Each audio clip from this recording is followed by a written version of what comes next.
What's up, y'all? Brandon with BC Talks here. In today's mail call, I have a slab that I won recently on eBay that came in. It is a key issue of a character that I have been a fan of for a while now, but unfortunately, the speculation market jumped all over this character about a year or so ago, and has, steadily raised the prices for this character as time goes on, unfortunately. So that's why I jumped on this one because it was a pretty good price for the book, I thought anyway. But it is the speculation market has jumped on this character because of rumors about who might be playing this character in an upcoming MCU movie. If you're a comic book collector, if you've been a comic book collector for longer than a couple of years and you follow the speculation market, you probably already know who I'm talking about.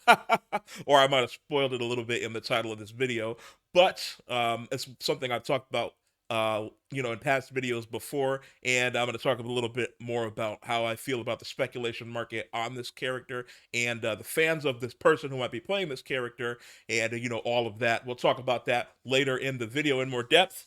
And to round out the video, I also have a couple of whatnot packages. So let's go over everything that I picked up in today's mail call. Before we get started, make sure you like the video and subscribe to the channel for more comic book and pop culture talk. And make sure you give me a follow on Whatnot. I'm a verified seller on there. And once I start getting my books more organized and in order, I'm going to start selling on there a lot more frequently. So make sure that you give me a follow so you can stay updated with that. If you're not familiar with Whatnot, it's a platform where you can buy all sorts of collectibles, not just comic books, anything you can collect, you can find on there. Of course, I use it for comic books, and I've got books coming in, packages coming in every other week, seemingly. I'm on there a lot. You might see me in a stream. You can say, hey, I've been recognized a few times. But yeah, and if you use my link down in the description and it's your first time signing up, you will save $10 off on your first purchase. You'll get a little $10 credit towards your first purchase. So make sure you take advantage of that as well to save a little money on there. All right, so let's pop this bad boy open. I usually don't show myself actually unboxing the book. Um, on video because it's usually a tough process and it's loud like you can see there.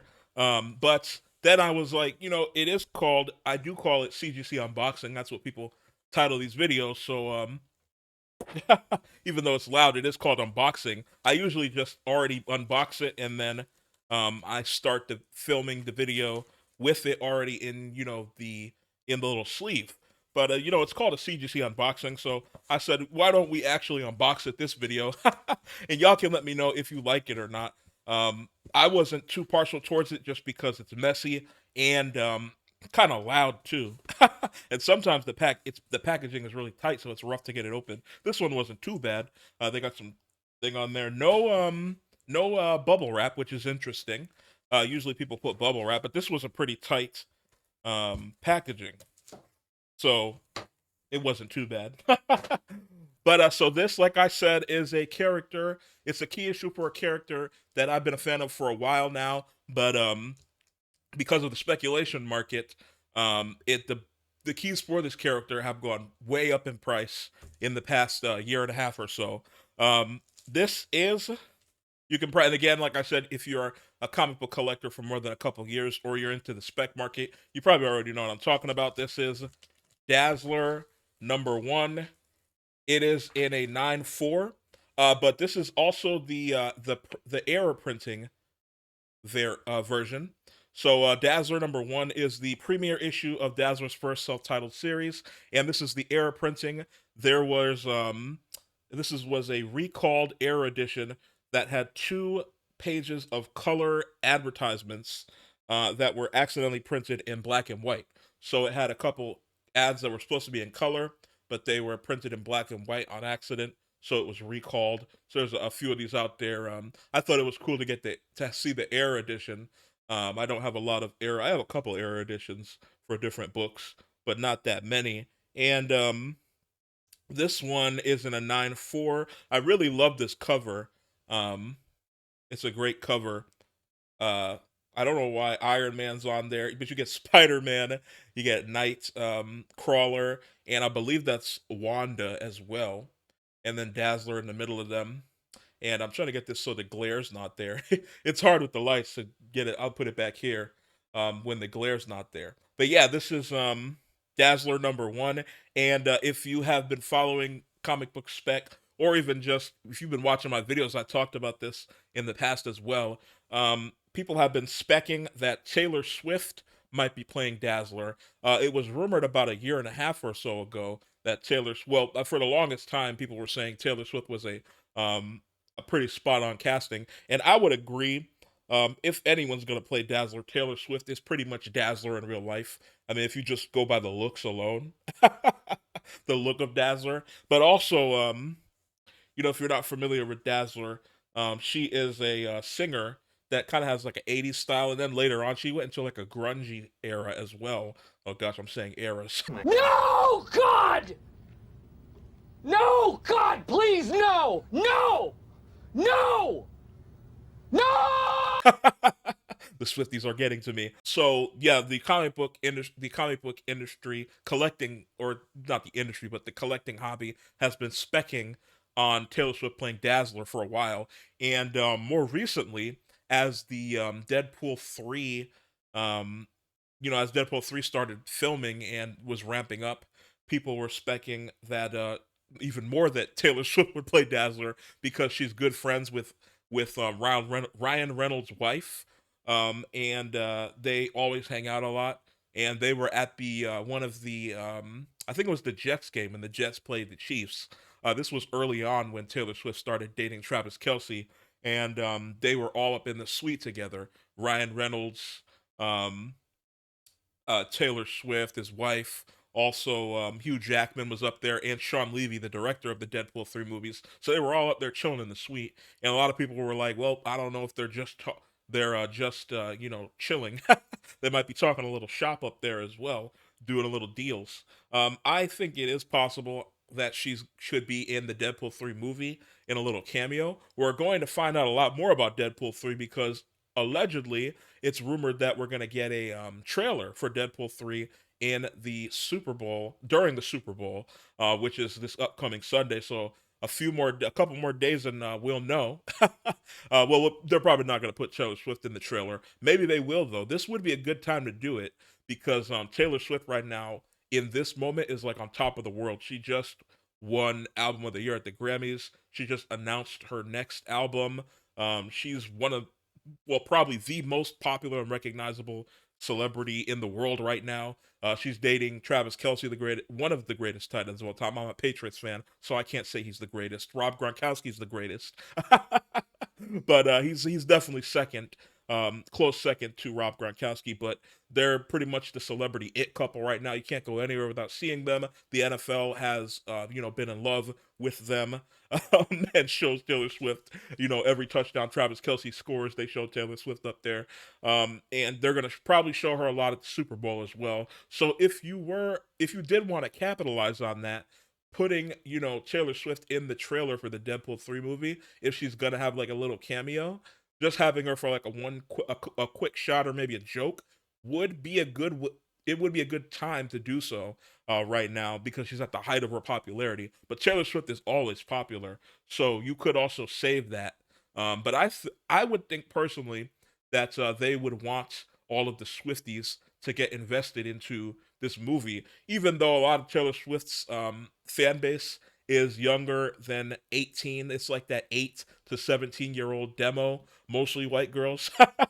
But I do know a lot of people my age, millennials and younger Gen Z, that 21 to 35 demo, women demo that are big fans of Taylor Swift as well. So it's not just kids. So I was saying that because Deadpool 3 is rated R. So a lot of the Swifties, the kid Swifties, can't see Deadpool 3. But excuse me. But the she does have a big fan base in that 21 to 35 demo for women as well. So they probably would want to get them out to see Deadpool 3. And I've said this before, but the fate of the MCU is pretty much hinging on Deadpool 3 being good and making a lot of money. It needs to make $1 billion, I feel like, at least, which is crazy to say. But all the MCU movies have been failing recently. So it needs to make a lot of money, it needs to be good, and it needs to get the fan base hoping for the MCU again, for the future. So that's one reason why I think showing Taylor Swift in the trailer would be a good idea because she's going to be at the Super Bowl. They're going to be showing her multiple times. She'll be in people's heads. If you flash her quickly in the Deadpool 3 trailer, if she's in the movie, people that'll get people talking. Obviously, she's already going to be all over Twitter anyway, because she's going to be there most likely. I don't know. She is in Tokyo, so I don't know. I People assume that she's going to fly back for the Super Bowl, but we don't actually know. We'll see. But yeah, a lot of Taylor Swift talk in this comic book hall. But that's what happens when Taylor Swift takes over pretty much every demo. She's taken over the music industry. Um, She's taken over the sports with the NFL. She might be taking over movies if she is in Deadpool 3, even if it's just a cameo. People will be talking about her a lot. So, what a lot of people want to know is she going to take over the comic book industry? Personally, I don't think so. I think that the spec for Taylor Swift playing Dazzler is going to raise the prices and be more impactful than the actual Swifties being excited for her playing Dazzler. Like I said, a lot of the Swifties are that 8 to 17-year-old female fan base, and then the majority of the rest of it is that 21 to 35 female demo, and they're not comic book buyers. It's sad to say for all the people specking on Dazzler and only buying Dazzler keys because they want to make money off the Swifties. They're not comic book buyers. The only way they would buy comic books is if Taylor Swift came out and said, "Hey guys, I was reading this comic and I really like it. You should go buy it." Then they would buy it.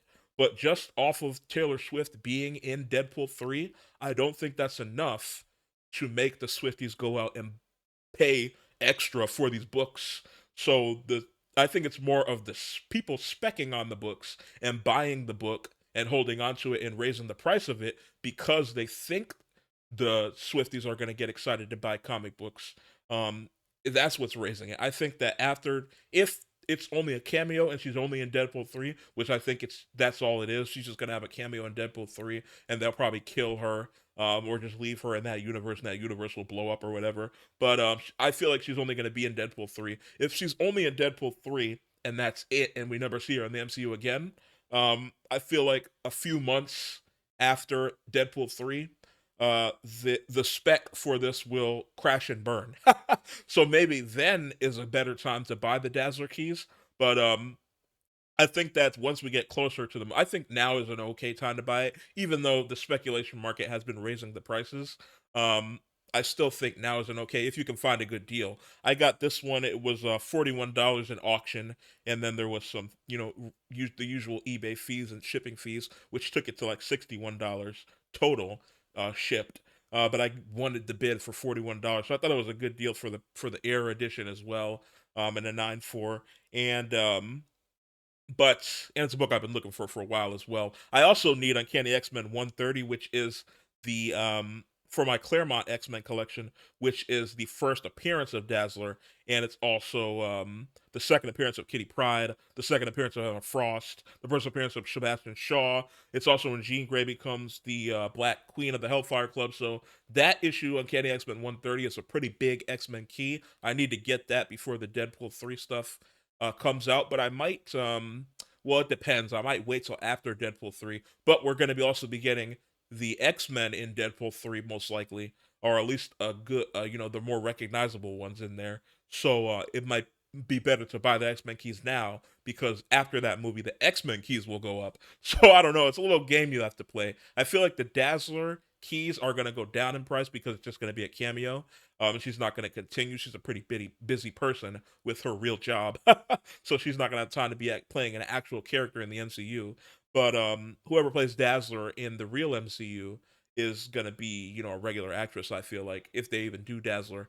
But yeah. So I think that if you want to buy Dazzler keys, buy them now before.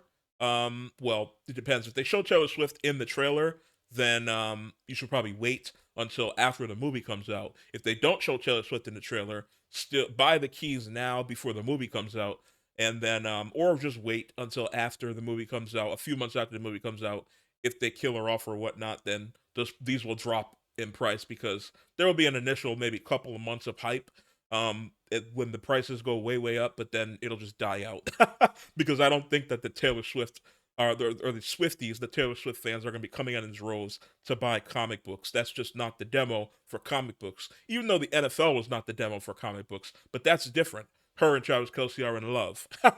So that's different. That's why the demo's coming out for the NFL. They're not going to come out to buy comic books, like I said, unless Taylor Swift gets up on stage and says, "Hey guys, look at this book that I started reading. It's awesome, and I'm playing this character. Buy it."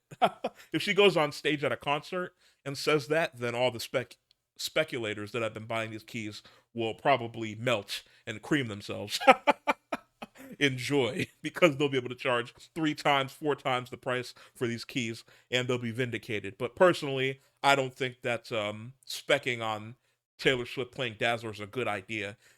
Just wait until a few months after the movie, like I said, and the prices of the books of the keys for Dazzler will go way down in price. The X-Men keys will probably go up though because people will be excited for the X-Men coming. But the Dazzler books will go down in price, personally, I think. And that's my long diatribe on how I feel about the speculation market and how it's handling all of the Taylor Swift rumors. That's another reason why I don't usually unbox the books or the slabs on camera, because I know that I'm going to go on a long diatribe about the history of the different slabs and whatnot. So just to save time, I don't do that usually. But we'll move on to the Whatnot books. This first lot was from Eddie Rez on Whatnot, so go check him out, give him a follow on Whatnot. And I got the whole lot of books for $15. So it comes out to about $1.50 a book. And this first one's interesting. It is Saga of the Human Torch #3. I love this cover here. It is the origin of Human Torch, the Jim Hammond Human Torch, and it's also the death of Hitler, who was incinerated by the Human Torch, which was originally seen in Young Men #24, which came out in 1953, and then was later confirmed by Captain America in Secret Avengers #23, which came out in 2012.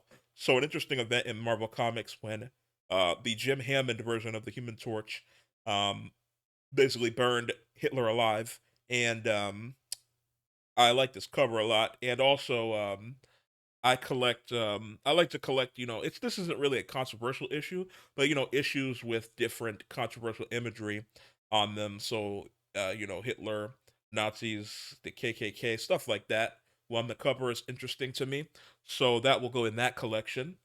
And this next one, there's a theme in this lot of Whatnot books of bondage. Hey, yo! I have a lot of bondage issues I got in this. So if you're into that, I think I get them because I think it's funny. And but if you're into that, you'll like this lot. This next one is Batman number 495. And this one's got cheeks, it's got bondage, it's got everything you could want in a cover. But you see Poison Ivy there, she's got Batman tied up. Um, so that's I thought it's a funny cover there to add to my collection. This next one is Batman 498. This one is not a key. That last one was not a key either, but this one's not a key. It's just a cool cover with Catwoman and Bane stretching out the Batman costume, kind of ripping it there. Thought that was a cool cover. That's Batman 498. This next one is another cover I like. It's Aquaman #6. This is from the '90s Aquaman series. This one is actually a key. It's the origin of Black Manta, and again, I think it's a really cool cover. And this is from the '90s Aquaman series, which gave us the Captain Hook Aquaman, where his arm got cut off and he had the hook. And this was the series that basically made Aquaman cool, in my opinion. He's a lot more similar to the Jason Momoa Aquaman in this series than the original Super Friends version of the Aquaman. So yeah, it's an interesting book there and a cool cover. Another cover is that I really like is Silver Sable #1. This one is a newsstand. It's also the first solo series featuring Silver Sable and the second cameo of Ernst Salbanova. And I had actually inadvertently started collecting Silver Sable, the series from the '90s, Silver Sable in the Wild Pack, just because I like the character of Silver Sable. And this one is gonna go. If you've been watching the past few videos, that I started collecting, the kind of classic 90s covers with chrome that are embossed. It's hard to see it in the video, but this is another embossed cover, which is when, the print is sticking out of the book. You can kind of see it there a little bit. But yeah, and then it also has the chrome. So it's got the chrome, it's embossed. The up there in the top, the box as well is embossed with the chrome. So I really like those types of cover. I came to love them. Thought they were kind of dumb, when I first started collecting, but I've come to love them. I don't know why. I think mostly because it's funny to me. I'm a big meme guy. So that's mostly why I collect them. But there are some cool looking ones. There are some pretty dumb looking ones as well. This is another Silver Sable issue. It's Silver Sable in the Wild Pack #4. This is a cool one because it has Doctor Doom. It's a great Doctor Doom cover. Doctor Doom's got some great covers. I have a lot of Doctor Doom covers that are cool, and this is another one to add to that collection. Really love Doctor Doom looming in the background there. That's another character that people have been that has been a lot of rumors going around about that character. We just recently saw that it might have been confirmed that Pedro Pascal is going to be playing Mr. Fantastic. If that's the case, we'll probably start hearing about Doctor Doom soon as well, so look out for that. This next one is DC Comics Presents number 93. And this one is another funny cover. It's got all of the various Elastic characters from DC on there. I think it's Elastic Lad, obviously Plastic Man, you can see there with the glasses. And then Ralph Dibny, Elongated Man, and then the villain, which I forget his name. I forget the villain. There's a villain, stretchy villain. I forget his name. There's a lot of stretchy characters in DC. Very interesting. I don't know why, but it's also low-key bondage. You see, they got him stretched up there or tied up there, and I really like Plastic Man and also Ralph Dibny, the Elongated Man. Also, this is a Jim Starlin cover. I didn't know that until I looked it up.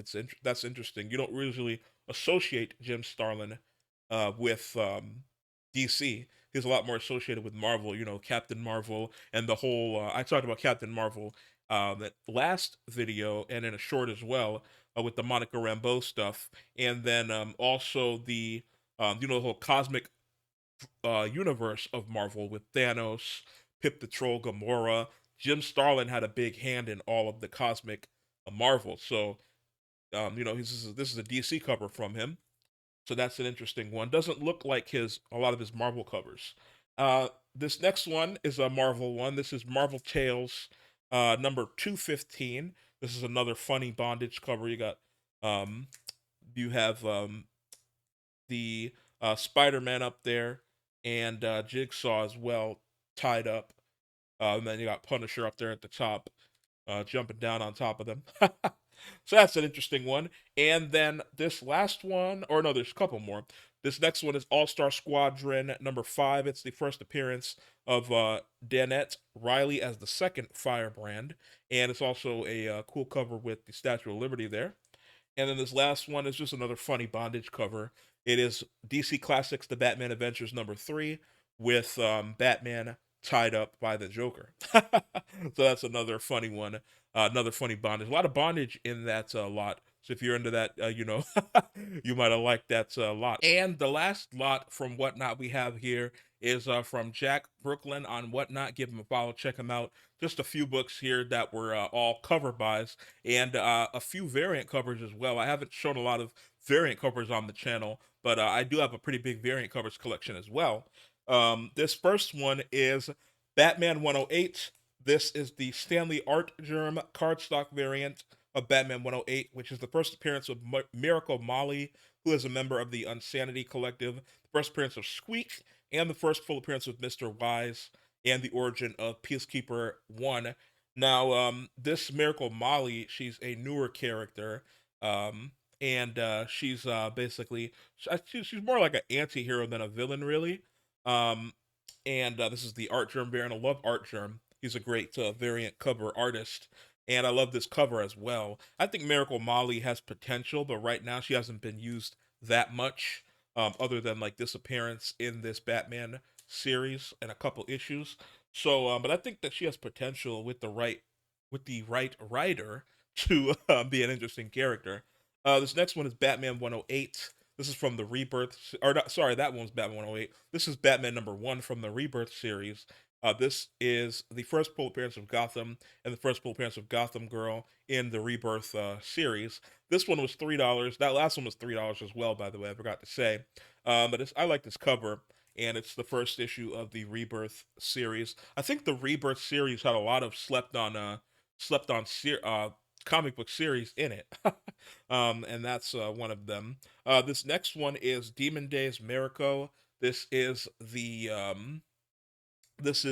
number one. It's a one shot, and this is the Peach Momoko cover, which was the cover A, I believe. So this one's not a variant. Yeah, I think, yeah. And but this was a Peach Momoko series, and I really love Peach Momoko. She's one of my favorite variant cover artists, and just cover artists in general. She's doing the um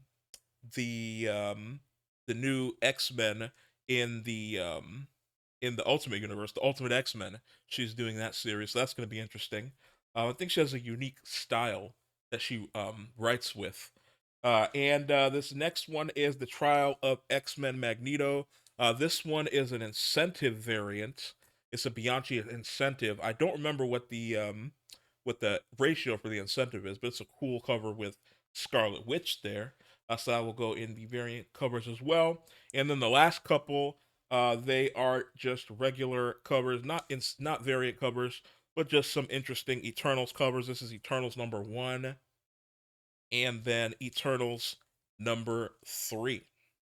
So a few interesting variant covers in that lot from Jack Brooklyn. And that is going to do it for today's mail call. A lot of Taylor Swift talk.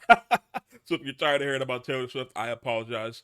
But, she's kind of taking over every sector right now. And like I said, I don't think she's going to take over comic books. I think the speculators are going to raise the price of the books more than the actual Swifties. But I guess we'll see. And I also think it would be smart of them to put a cameo of her in the trailer if the trailer is coming out during the Super Bowl, which it's rumored that it's going to. I think that'd be smart of them just to capture that moment since she's going to be there, supposedly. And, it would just be smart because of all the Taylor Swift buzz right now to have her just to get the Marvel fan base a little more riled up and excited. And, but even if that happens, like I said, I don't think the Swifties are going to go out in droves to buy Dazzler keys. I think that it's going to be the spec market and comic book collectors that are going to be buying these keys and hoarding them and raising the price. And then I think once once the movie comes out, a few months after that, it's all going to die down and go away. But let me know what you think down in the comments below. Make sure you leave a like on the video and subscribe to the channel for more comic book and pop culture talk. And I will see y'all another day.